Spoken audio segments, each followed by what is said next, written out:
We're going to cover how you can adjust the parking brake on the Boxster so that you can safely park, so that the parking brake holds as strongly as it should, and so that it stops the car when it needs to. This is necessary to do after replacing your rotors, and good to do as general practice as the parking brake drum brakes wear over time. Jack up the rear of the vehicle and remove the rear wheels. Make sure you chalk up the front wheels since the car will be able to roll. Disengage the parking brake. Put the car in neutral. We're about to push brake fluid back through the system, so go to the front trunk and check that there's space in the brake fluid reservoir, and open the cap. If there isn't any, use a turkey baster to drain some fluid. Next, we're ready to squeeze in the brake pads. We're going to do this to let the rotors spin freely so that the only thing holding your rotors is the parking brake that we're calibrating. Get some tongue and groove pliers, put a towel over the top of the rear brake calipers, and push the pads back in. Take care not to damage the calipers.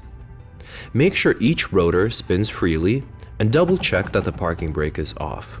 And don't forget to triple check your brake fluid level, and definitely don't forget to close it up.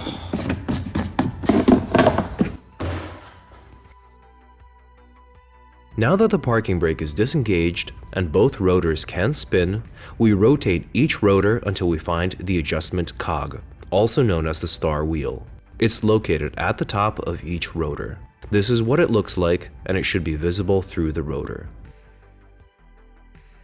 On both sides, the cog is on a thread on a mechanism that expands and contracts.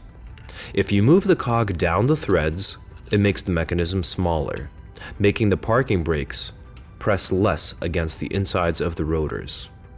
Turning the cog up should expand and tighten the brakes, but it depends on the orientation the cog was installed in.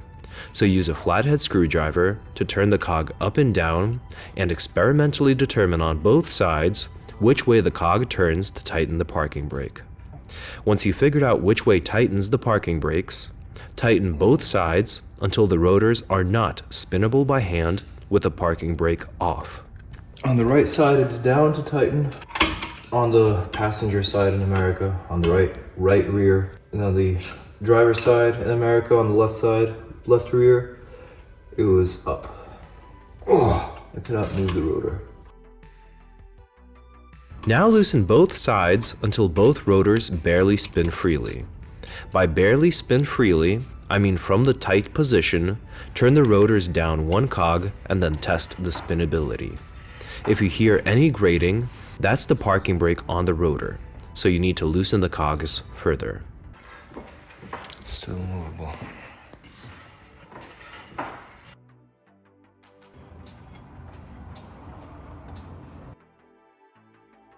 Now is when we use the parking brake lever to perform the calibration. I will share the information I found, and then I'll share my personal experience. The guidelines I found say that when you pull up on the parking brake lever by 2 to 4 clicks, you must still be able to turn both rotors by hand, but with considerable difficulty. When you pull up on the parking brake lever by 5 clicks, the rotors should now not be movable by hand. We pull up on the parking brake by 2 clicks, go back to the rear wheels, and loosen the cogs until we can move the rotors, but with difficulty. We pull up the parking brake by 1 more click for a total of 3 clicks, and loosen the cogs until we can move the rotors, but with difficulty. We repeat for 4 clicks, and at 5 clicks, we should not be able to move the rotors. When I did this and lowered my car and went for a drive, the parking brake still rubbed on the inside of the rotors, even with the parking brake off, which means the brakes were not loosened enough. Therefore, my unofficial recommendation is that the rotors should not be movable at 6 or 7 clicks. When my Boxster is parked, I pull it up by 7 clicks and it goes nowhere, even on hills. Your mileage may vary with these clicks, and you might want to play around with a number you're happy with, and that doesn't rub on the inside of the rotors. Put the wheels back on, lower the vehicle, and try moving around. If you hear your parking brake rub with the brake off, then get the vehicle back up and loosen the cogs inside the rotors a bit. Repeat until you don't have rubbing. I did this, and the end result is that my parking brake lever maxes out at 7 clicks with the vehicle completely immobile. At this point you're done, but I strongly recommend validating your results at home before driving or going anywhere. Put the wheels back on and lower the Boxster, and torque the wheels to 118 foot-pounds. Try parking on a steep hill and check that the parking brake works properly. Test it thoroughly.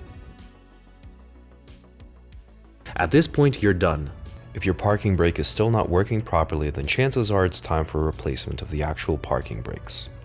Eventually I will replace my parking brake because the mechanism is old and rusty inside, and that could have contributed to my issues with the parking brake lever clicks. If you have any feedback or tips, feel free to add them into the comments below. And if you're just watching, be sure to check the comments out because there's always useful information there.